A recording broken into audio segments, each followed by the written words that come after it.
1 Samuel chapter 12, Samuel gives a farewell speech before he would begin to transition as Saul had been appointed king. He says that Samuel said to all Israel, I have listened to everything you said to me and have set a king over you. Now you have a king as your leader. As for me, I'm old and gray, and my sons are here with you. I've been your leader from my youth until this day. Here I stand. Testify against me in the presence of the Lord and his anointed. Basically, he's saying, the transition's taken place. Saul is now your king. I led you for decades since I was a young boy. He says, here we are before the Lord. This is his farewell speech. He says, you say, have I done you wrong in any way? He said, whose ox have I taken? Whose donkey have I taken? Whom have I cheated? Whom have I oppressed? From whose hand have I accepted a bribe to make me shut my eyes? If I have done any of these things, I will make it right. You have not cheated or oppressed us, they replied. You have not taken anything from anyone's hand. Samuel replied to them, the Lord is witness against you, and also his anointed is witness this day, that you have not found anything in my hand. Basically, he says, I'm clean before the Lord, I'm clean before you. He is my witness, the people replied back. Then Samuel said to the people, it is the Lord who appointed Moses and Aaron and brought your ancestors up out of Egypt. Now then stand here, because I am going to confront you with evidence before the Lord as to all the righteous acts performed by the Lord for you and your ancestors. Basically, he says, I'm going to remind you of some things that you shouldn't have forgotten about. I'm going to remind you of who the Lord is. And basically, he's saying to them, look, on my way out, as I'm leaving as your leader and you're wanting a king like every other nation, basically he's saying, y'all done messed up. Verse 8, after Jacob entered Egypt, they cried to the Lord for help, and the Lord sent Moses and Aaron, who brought your ancestors out of Egypt and settled them in this place. He's talking about Exodus, what took place in really chapters 2, 3, and 4. But they forgot the Lord their God, so he sold them into the hand of Sisera, the commander of the army of Hazor, and into the hands of the Philistines and the king of Moab, who fought against them.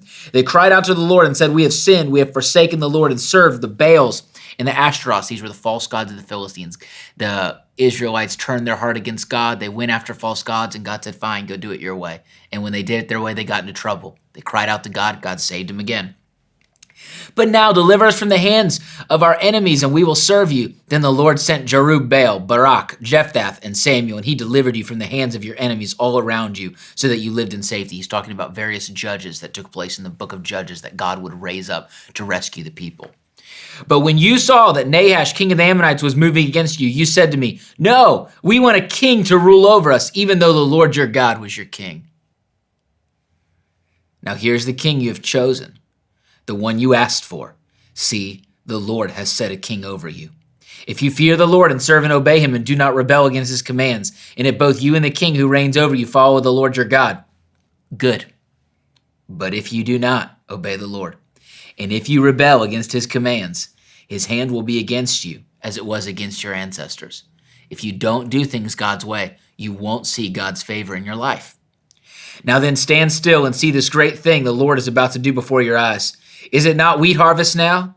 I will call on the Lord to send thunder and rain, and you will realize what an evil thing you did in the eyes of the Lord when you asked for a king. So basically he's saying in a time where, it's a certain time of the year, and he says, I'm gonna call upon the heavens, and I'm gonna have God show you a sign that you were wrong and that you should have listened to me as the prophet in your life.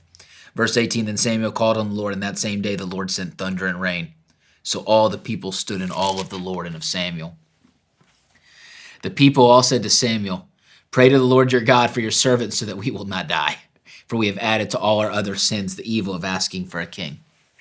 Basically, they realized they messed up, and they should have sought counsel, and they should have humbled themselves, but no, they wanted a king. And sometimes we just want our way, and we don't listen to people who God's placed in our life that give us wise counsel. We just make the decision and move forward and hope that God blesses it.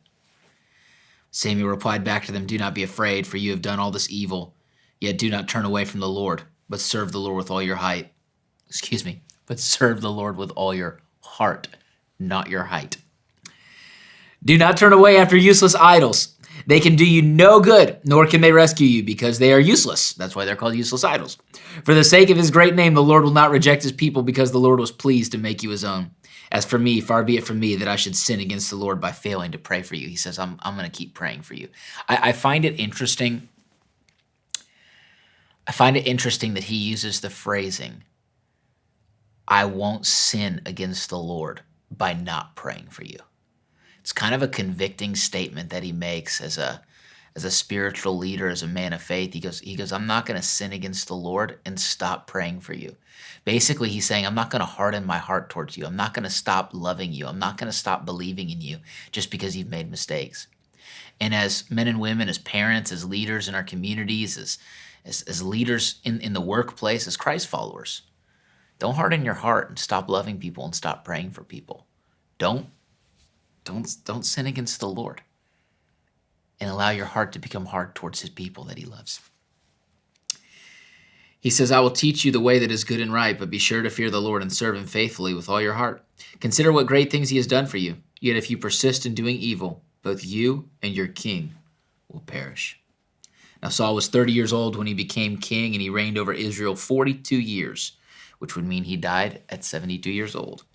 Saul chose 3,000 men from Israel. 2,000 were with him at Michmash and in the hill country of Bethel, and 1,000 were with Jonathan at Gibeah and Benjamin. Jonathan was his son. The rest of the men he sent back to their homes. Jonathan attacked the Philistine outpost at Gibeah, and the Philistines heard about it. Then Saul had the trumpet blown throughout the land and said, Let the Hebrews hear. So all Israel heard the news. Saul has attacked the Philistine outpost, and now Israel has become obnoxious to the Philistines, and the people were summoned to join Saul at Gilgal. The Philistines assembled to fight Israel with 3,000 chariots, 6,000 charioteers, and soldiers as numerous as the sand on the seashore. They went up and camped at Michmash, east of Beth-aven. There's about to be a big battle that's going to take place.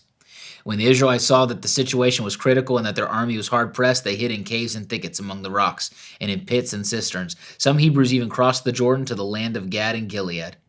Saul remained at Gilgal, and all the troops with him were quaking with fear. He waited 7 days, the time set by Samuel, but Samuel did not come to Gilgal, and Saul's men began to scatter. So he said, Bring me the burnt offering and the fellowship offerings, and Saul offered up a burnt offering. Saul was not supposed to do this.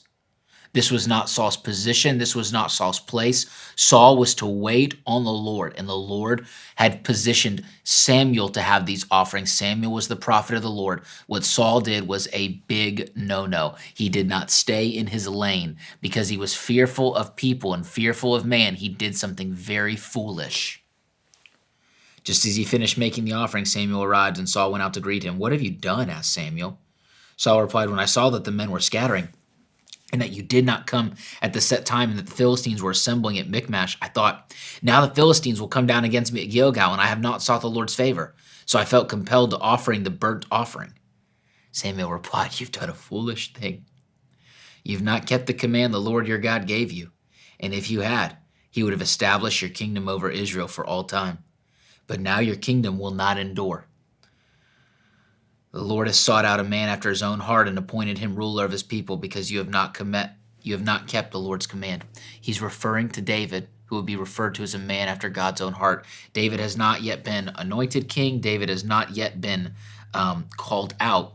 But what Samuel is saying prophetically is that God, who sees all things and knows all things, already knows who is going to be the next ruler after Saul. It would not be his son Jonathan. Then Samuel left Gilgal and went up to Gibeah and Benjamin, and Saul counted the men who were with him. They numbered about 600. Saul and his son Jonathan and the men with them were staying in Gibeah and Benjamin when the Philistines camped at Michmash. Raiding parties went out from the Philistine camp in 3 detachments. One turned toward Ophrah in the vicinity of Shual, another toward Beth-Horon, and the third toward the borderland overlooking the valley of Zeboim facing the wilderness. Not a blacksmith could be found in the whole land of Israel, because the Philistines had said, otherwise the Hebrews will make swords or spears. So all Israel went down to the Philistines to have their plow points, mattocks, axes, and sickles sharpened. The price was 2/3 of a shekel for sharpening plow points and mattocks, and 1/3 of a shekel for sharpening forks and axes, and for repointing goads. So on the day of the battle, not a soldier with Saul and Jonathan had a sword or spear in his hand. Only Saul and his son Jonathan had them. Basically, the Bible is going out of its way to give us some context before this battle would take place. The Philistines had oppressed the people of Israel for a number of years. The Bible will use the phrase often that they were in the captivity, or that the Lord sold them over to their enemies. Basically, what that means is they served false gods. They didn't serve the Lord. They went and did things their own way, and God said, okay, do it your way. And because they did it their way, their enemies controlled them. And they took away their weapons from them so that they couldn't be free, so that they couldn't fight back. They were oppressed and they were controlled. And so they didn't have swords. They just had the resources that they had in their home that they would use out in the fields and to do their jobs. Only 2 men had swords and spears. And they are about to go into battle against their arch nemesis, the Philistines, which we'll learn about more in chapter 14. Be blessed today.